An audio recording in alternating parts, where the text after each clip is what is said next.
I am here in Guyana right now, and I'm loving it here. By the way, in case you ever decide that you might want to come to Guyana, I highly recommend it. It's a great place.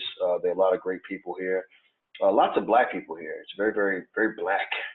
And, I love being around black people. It kind of changes your perspective. It kind of keeps you from having to worry about, what Donald Trump is doing every day and all this other stuff. Instead of wondering what Donald Trump is doing, I'd rather be thinking about what I'm doing. I'd rather be talking about what we're doing as a people. That's probably gonna, not probably, definitely going to have a greater impact on your outcomes than sitting around worried about what some old crusty white man is doing with his life. I want to also just say, give a shout out to all the black people who came out for our weekend digital summit. We had a summit this weekend on cryptocurrency, Bitcoin, and everything else, and it's been amazing so far. We've had probably about 15,000 people come through so far the first 2 days, and the first day we talked extensively about Bitcoin and the blockchain, and Lamar Wilson, who is one of the great crypto experts on the planet, actually came through, and he just broke it down like a science, and really dropped knowledge about how all that works, how all that stuff kind of comes together. He also talked about the opportunities in the blockchain. Basically, one of our big pushes right now that we're doing in the Black Business School is we are really trying to do all we can to support the efforts of Black people to get ahead of the curve when it comes to crypto, blockchain, all of that, because that's really where a lot of the money is being transferred. What's going on, my brother, Mr. Muhammad? How are you? Boyce, we love you from France. Oh, well, thank you. All right. You know what? I failed French class many times in high school, so I'm a little bit of a Frenchman in a horrible way. So let me go into this topic. Let's see here. I see my sister Johnny says I signed up for the Digital Underground. I'm part of the Freedom family. I love your programs, Boyce. Well, we love you too. And in case you wonder what she's referring to, we actually have a crypto group, a black crypto group. It's one of the biggest crypto groups in the world. Not one of the biggest black crypto groups. It's one of the biggest cryptocurrency groups, period. One of the fastest growing groups, period. And it's basically a bunch of black people who are enthusiastic and excited about Bitcoin, crypto, blockchain, all of that. I decided that since it was working so well for me, and I'd made some investments in crypto, and I started. Sorry, let me turn this down. And I wanted to actually get in there and talk to some people. I mean, once I started seeing what Bitcoin was doing, Bitcoin literally is the greatest investment in the history of the world. There has been no investment ever in the history of this country that has been more successful than Bitcoin. And so I said, okay, well, this is really interesting. I mean, this thing, every time I think it can't go any higher, it keeps going up. I started buying it, I think, about 2000. And then it went to 3. And I was like, oh, 3. Oh, it can't go higher than that. Then it goes to 4. I'm like, oh, 4. Whoa. 5, 6, 7, 8, 9, 10, 11. So, now it's, anybody who really got into Bitcoin even a year ago, if you got into Bitcoin a year ago and spent $1,000, you probably don't have any money problems at all. Unless you just, like to just throw your money away in insane kinds of ways. But anyway, so the Black Crypto Summit, we have one more day. Last night we had a guy, Charles Wu, who came in and really broke down how he analyzes which companies are going to actually do well on the blockchain and which ones are not. It was a really in-depth analysis because it kind of helps you separate a lot of these coins from the ones that are actually the bad ones from the good ones. There are a lot of bad coins out here, actually. And so because a lot of people know that because so much Bitcoin's being bought, so much crypto's being bought, there are people who really sort of just say, okay, we got a bunch of fish. We got a bunch of people out here that we can rob. So we're just going to go ahead and just sell them garbage and get their money. So ultimately, one of the things we did to help our students in the Black Business School is which by the way, you can join the Black Business School for free. You can actually get started for nothing. You don't actually have to pay for a class to be in the Black Business School. Now, specialized programs, high level programs, there is a small cost, but the cost isn't that high. I mean, the cost is nothing compared to what you paid to go to college. And the difference is that with college, they didn't give you anything. We have money back guarantees. We have experts that have actually made millions of dollars doing this. We have people that have PhDs. We have all of that.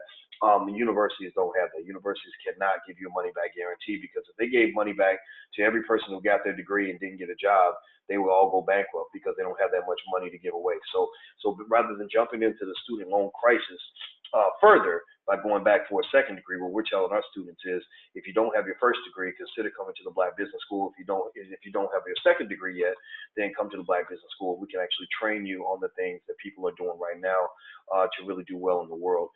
Right now, a lot of people don't do enough self-education. They do formal education, but that tends to lag what's actually happening in terms of what people are making money doing right now.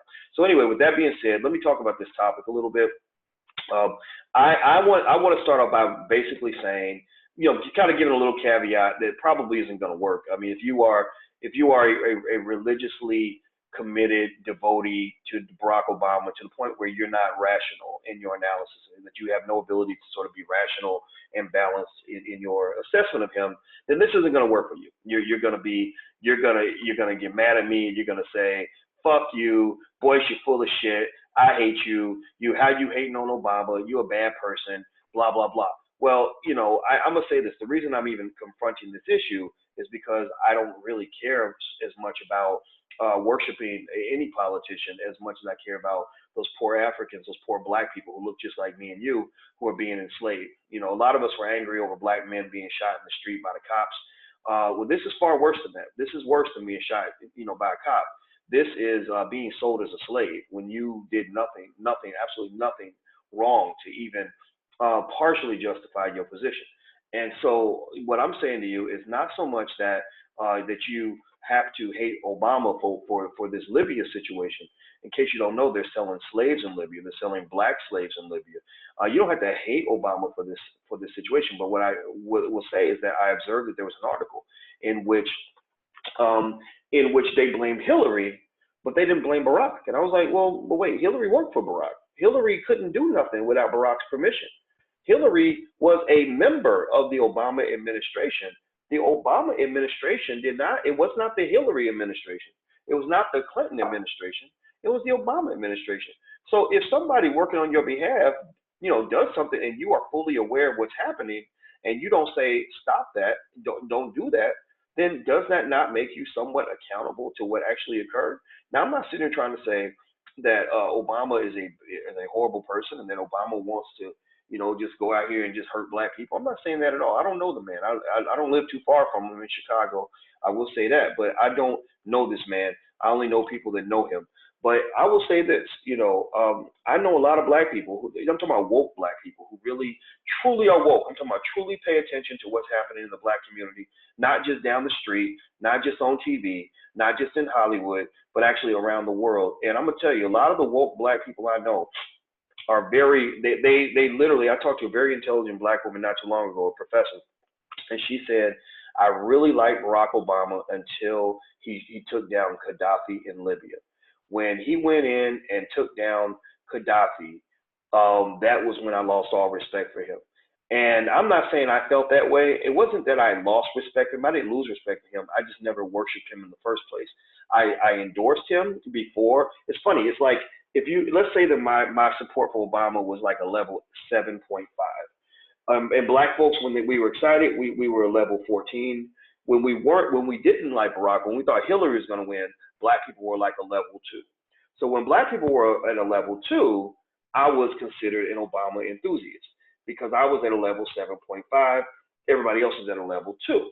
And people were kind of like, well, who is this guy? Like, I'm not going to vote for this guy. Can't no nigga win the White House. A Black man can't win. We're going to vote for Hillary. That's what I was hearing when I would tell people, hey, there's this new guy named Barack Obama. I think he's really got a shot. You may want to go take a look. And I went on CNN and said it. It's all out there. I'm sure there's video somewhere. And this was before Black people started endorsing him. Well, later on, Obama starts gaining momentum. He won in Iowa. When white folks start supporting something that gives Black people permission to like it, that's kind of how some of us feel. We don't support black people stuff until we believe white people are into it. Then we start to feel like it's important. That's why you got black people who care more about a black actor winning an Oscar than they care about them winning, an NAACP Image Award or them winning a Black Power Award. It's because we're hypnotized by whiteness. We really believe that what white people agree to, what white people like, what white people support is actually the stuff that really matters. So, long story short, I'm sitting at a 7.5. Everybody else, the whole black community is like at a 2 on Barack. Like, yeah, he's all right. He would be a good president, but he ain't never going to get elected. And I was like, no, no, no. This guy, he's charismatic. He's very smart. He has a shot. He got Oprah's endorsement. Ooh, Hillary better watch out. Next thing I know, Obama starts climbing like Bitcoin. He starts doing what Bitcoin did. Remember when Bitcoin was at 1,000? Everybody said, "Oh my God, it's too high. It's going to crash." And then it did crash. It actually crashed down to 200, where you could have bought Bitcoin for $200. And then Bitcoin was like, "I ain't done, motherfuckers. I'm climbing, right?" So Bitcoin kept climbing and climbing. Then it went to 1,000, 2,000, 5,000. And every time if somebody thought Bitcoin was done, Bitcoin kept climbing. Well, Obama was like he was like a political Bitcoin. But Obama was climbing the ladder and really just holding down one of the greatest campaigns I've ever seen. He held his composure when Hillary Clinton pulled out all the guns. When Hillary went in there and started getting as nasty as she could to rattle him, he held his own. I was very proud to watch that because I like to see that black man on top of this game like that. Now, here's the issue, though. Here's the challenge. Remember, I was at a 7.5. Black people are at a 2. Obama wins in Iowa. Black people go to a 4, and then he wins in another state. They go to a 5, a 6, a 7, 8, and then some of us in the community, we tend to worship our leaders. We look at people on a pedestal, and they become gods. So then they go to a 9, a 10, a 12, a 4, and then I'm like, whoa, wait, hold on, wait. Y'all know that this dude is a politician, right? And y'all do know politicians lie, right? And y'all do know he came out of nowhere, right? Like, y'all do know that means that there's a white man pulling the puppet strings in the background, right? Because there wasn't nobody, ain't no black people. He didn't have power. He didn't get his power from us. Y'all do know that he could be the Manchurian candidate, right? Like that was my thing. And again, I wasn't saying he's a bad person, but I'm saying like he is so perfectly well timed in his rhythm when he sways in the church and eats his barbecue chicken and walks with a Denzel Washington swag whenever black people are looking, and then he gets around white folks and becomes a different guy, right? Y'all do know that he was picked for a reason because he could actually get y'all to fall asleep, right? So you have to be mindful, no matter who it is. Even if you like the guy, you got to say, okay, yeah, you seem all right, but tell me more about that policy. Let me read that. Let me see what you're actually doing as opposed to what you look like. No. I know your kids are cute. Yeah. You could. Thank you for the kids. Picture of your children. That's wonderful. A black family together. That's great. We got 1,000 of them back in the hood. I don't need that from you. I need you to be a president. So show me what you can do as president. That was my thinking. Now, Obama, it was not a horrible president at all. He was a great president, especially compared to the president we have now. The president we have now has a mental illness, severe mental illness. So it's not to say that Obama was a bad president, but here's the thing. Here's the thing that you got to kind of reconcile your infatuation with if you are a person who's infatuated with Obama. And I remember meeting a lady after Obama got elected. This lady showed me 2 pictures that she had bought. Oh, no, 1 picture. I'm sorry. She had a portrait of Barack Obama. I said, that's a beautiful picture, man. Where'd you get that picture? She said, oh, I bought it over here. And I said, that's a nice picture. She said, I'm going to take it home and put it right next to my pictures of Martin Luther King and Jesus. I said, oh, my God. Oh my God, black people don't fell in love. They got a new religion now. It's called the Church of Barack. Right? So when people start getting religiously fanatical, that makes them victims of exploitation. It's very, very easy to pimp somebody when they sleep, and that's basically what it is. So ultimately, one of the things you have to reconcile with possibly, this is only for critically minded people. That's why I will never be a mainstream figure. I'm not interested in being mainstream. The only way I'll become mainstream is if I get $1 billion and I can redefine what mainstream is. I will never be mainstream because I only speak to people who are capable of critical thought. If you're not capable of critical thought, then you probably should go and do something else. You go watch Empire or reality TV or Scandal or something like that. That's probably better for you. What you must reconcile with is the idea that even though Obama might have been a good guy, even though his wife was an extraordinary woman, even though his children were as cute as a button, this man fucked up on Libya. He fucked over a black leader. He fucked over black people. Obama is directly related and directly linked to the fact that black people in Libya are now being sold at auctions for $400 a head.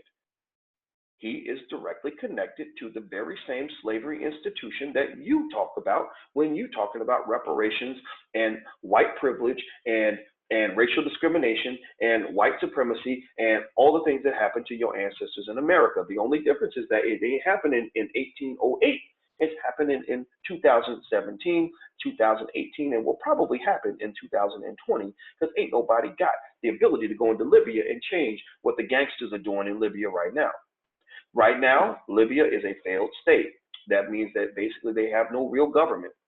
They have several competing factions that are all basically fighting for the same territory. They're all claiming to be the government. They're all basically, taking the refugees over, claiming to take people to Europe, and they don't take them to Europe. They say, it's nice that you pay me $10 or $20 or whatever you can afford to bring you to Europe, but it's better if I sell you for $400 a head because you're a pretty little girl and there's some rich white man in Europe who would love to buy you so he can rape you every day for the rest of your life. So that is pretty much what's happening in Libya right now, and it ain't just Hillary Clinton's fault. Obama signed them checks. Obama signed off on those orders. Obama was the one who allowed this to happen. Obama's the one who could have stopped this. Obama was the one who violated the agreement that Gaddafi made with the Bush administration that as long as he didn't produce weapons of mass destruction, they wouldn't come and take over his country. Obama's the one who violated that against another black man in one of the strongest African nations that there was. Obama did that. So now you can still love him. You can still think he's cute. You can still fantasize about him being your baby daddy. You can still talk about how wonderful his children are. That's great. His children are wonderful. And I mean, I guess he's a good looking man. I don't know. I'm not gay, but I'll say this. At the end of the day, we as black people have to accept the idea that Obama let black people down around the world. And the fact that we don't care is what should really disturb you.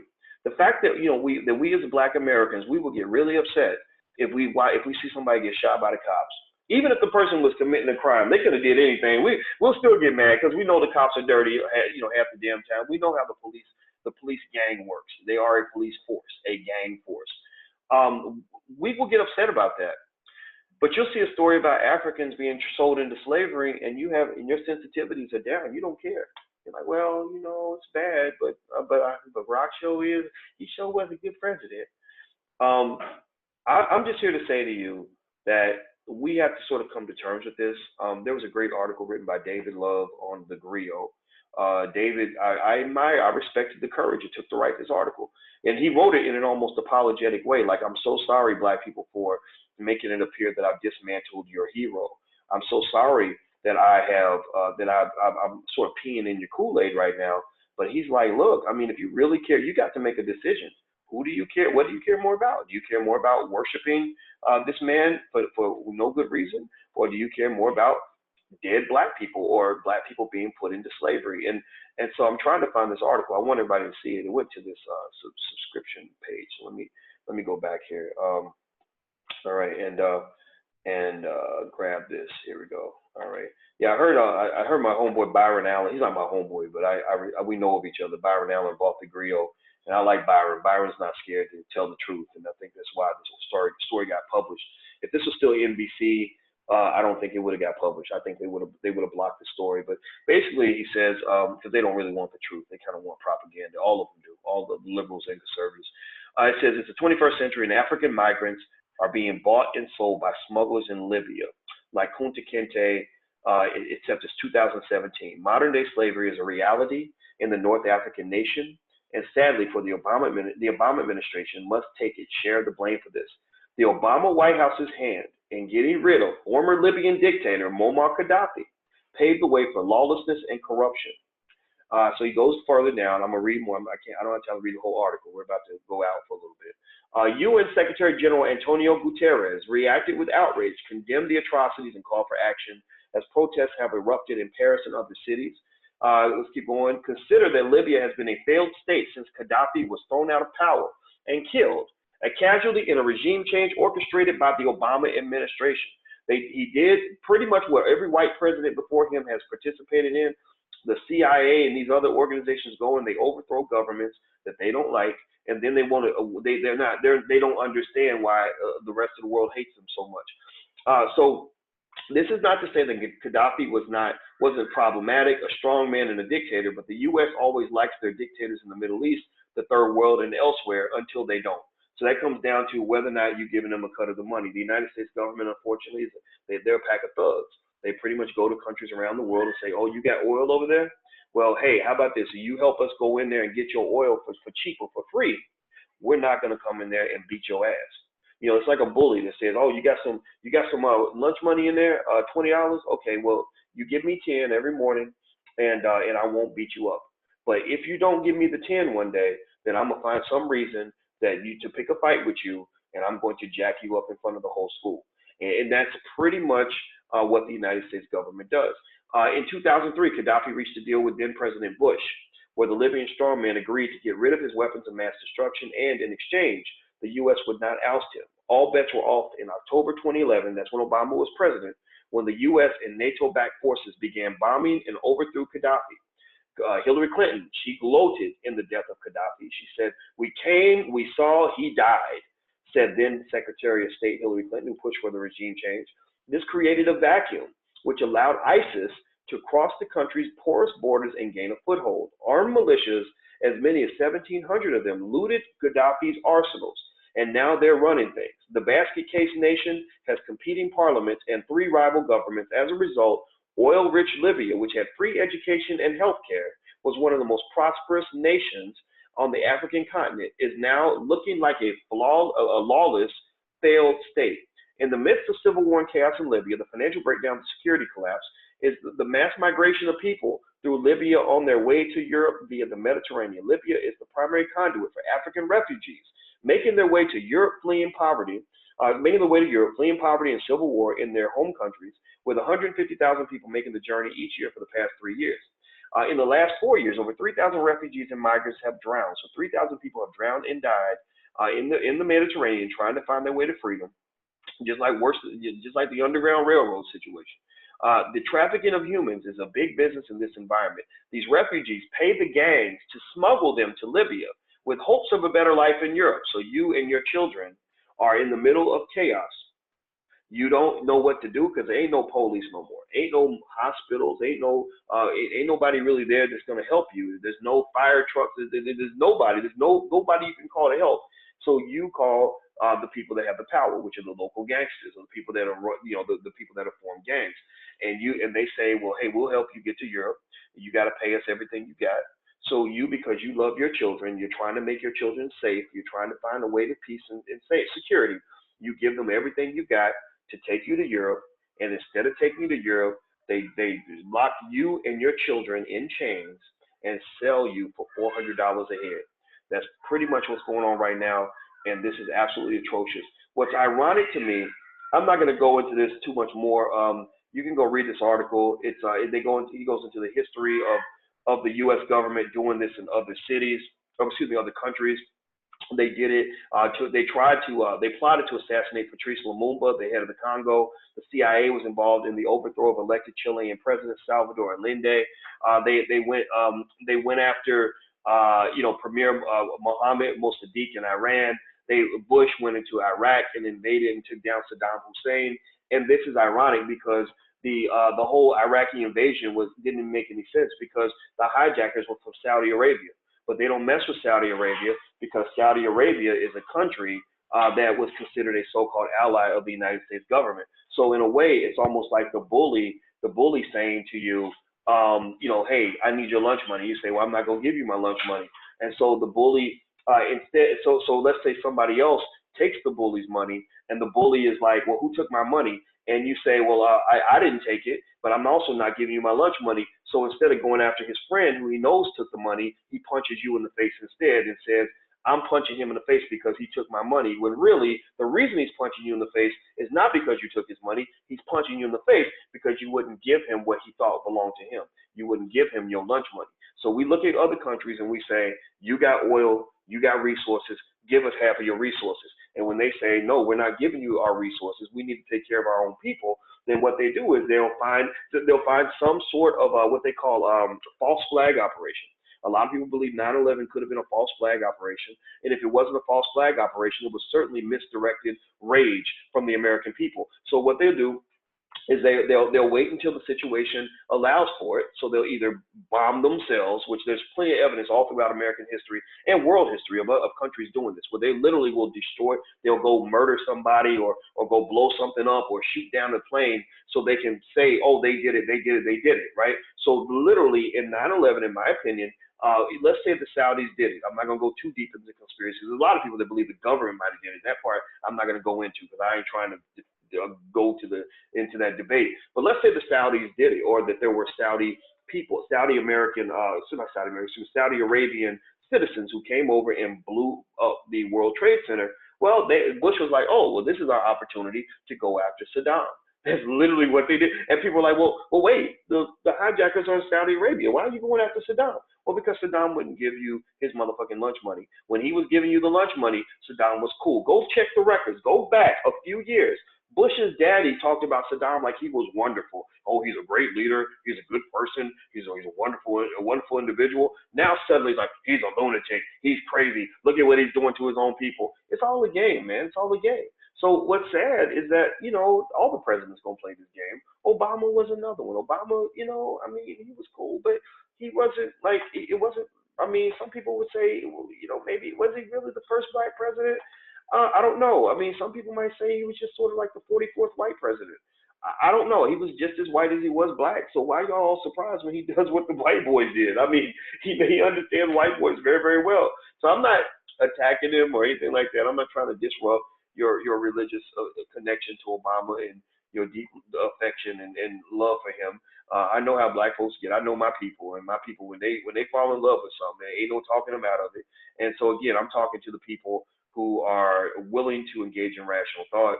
Those of you who are feeling emotional about it, who are mad at me for saying this, I can't apologize for it. I'm sure there's plenty of people who do podcasts who will tell you exactly what you want to hear. I'm not going to be one of them. That's it, period. So anyway, I got to go. I got to get out of here, guys. But don't forget, tonight we're going to do the third night of our Black Crypto Investing Summit. We're actually going to have a real summit with real people. We're going to bring real people together, probably in the springtime. The digital summit's going very, very well. We've had over 20-something thousand people come out, and you're welcome to come. It's totally free. And ask anybody who was there. If you were there last night, please make a comment and mention how much you enjoyed the summit, what you learned, stuff like that, because it literally was one of the great opportunities to learn so much about Bitcoin and crypto and to get started and to learn about the blockchain. So feel free to check it out. The URL, let me give you the URL. It's bitcoin.theblackbusinessschool.com. That's bitcoin.theblackbusinessschool.com. I'm going to try to see if I can type it in here. So you can register there. And we have some of the leading crypto experts on the planet. And all of them, I think nearly all of them, all the experts are millionaires. They've all made millions of dollars on crypto. So these are not just people who are teaching from theory, like at a lot of universities. These are people actually teaching stuff that they do every day, stuff that they've actually gotten very, very good at. And so we've gotten some of them to volunteer their time. They also have sort of the special these services that they can offer as well, but those aren't free. But you don't have to actually even sign up for any of that. You can just come and get the free stuff if you want to. But then also, I'll tell you, the special services are great. It's called Jarvis, the system that one of the guys uses to make all his crypto investments. And I signed up for Jarvis. I pay for that because what it does is it allows you to purchase the coins that are actually from good companies that are actually going to do well and avoid the coins from all the scam artists and the companies that just appear to be strong but actually are not strong. So ultimately, it's up to you to decide how you want to proceed with that. But I really think crypto is the big opportunity for everybody. And it reminds me, black folks had an opportunity to be among the first owners of the actual internet protocols. There was a black man, I got to go look up his name. I got to call George Frazier so you can tell me the person's name. But there was a black man who created a company that was literally part of the development of the whole HTML, TCP, IP protocol, all of that. And he went to black and he said, this is going to be huge. This is going to conquer the world. I want black people to own a piece of that. And so he went to black millionaires. He went to affluent black people and said, there's this thing called the internet coming. It's going to be huge. And George Frazier tells the story. And George says, I was thinking, well, if this was really going to be a big deal, then white people would be all over it. So George ignored it. He said a lot of us ignored it, and he said it was to our demise because the guy ended up selling his company for $5 million, and about 4 years later, the company was resold for about $16 billion. So literally, so you talk about $16 billion thrown out the window from a lack of foresight. Well, a lot of people think the blockchain, which underlies the technology of Bitcoin and crypto, is like a little bit like the new internet, except the internet of value as opposed to the internet of information. So feel free to go to come on out to the summit. You can go to bitcoin.theblackbusinessschool.com. That's bitcoin.theblackbusinessschool.com. I'm about to get out of here, guys. I hope you guys have an awesome day. And if I hurt your feelings about Obama, let's just still be friends. I don't hate you. So don't let your feelings get too hurt. And I'm not saying Obama's a bad guy. I'm just saying that he fucked up on Libya. Just like your child. You don't hate just because you tell your child that they messed up. That don't mean you hate them. It just means you're telling them, okay, what you did here wasn't too cool. And with this Libya thing, you can't justify that. If you're justifying him just because you love him, then that means you have no argument. But if you can justify by explaining why the president of the United States has no say in our foreign policy and which countries we choose to invade, then I can't agree with you on that, because the president has the power. If you're gonna blame everything on Trump, if this was Trump, y'all be up his ass. If this was Trump, y'all be like, yep, that's right. I knew that son of a bitch was racist. But because you are wired to love somebody unconditionally or hate them unconditionally, you lose your ability to engage in rational thought. So that's what it is. If Trump was to go into Africa and take down a popular African dictator or leader and cause slavery to reoccur in Africa, y'all be up his ass in a minute.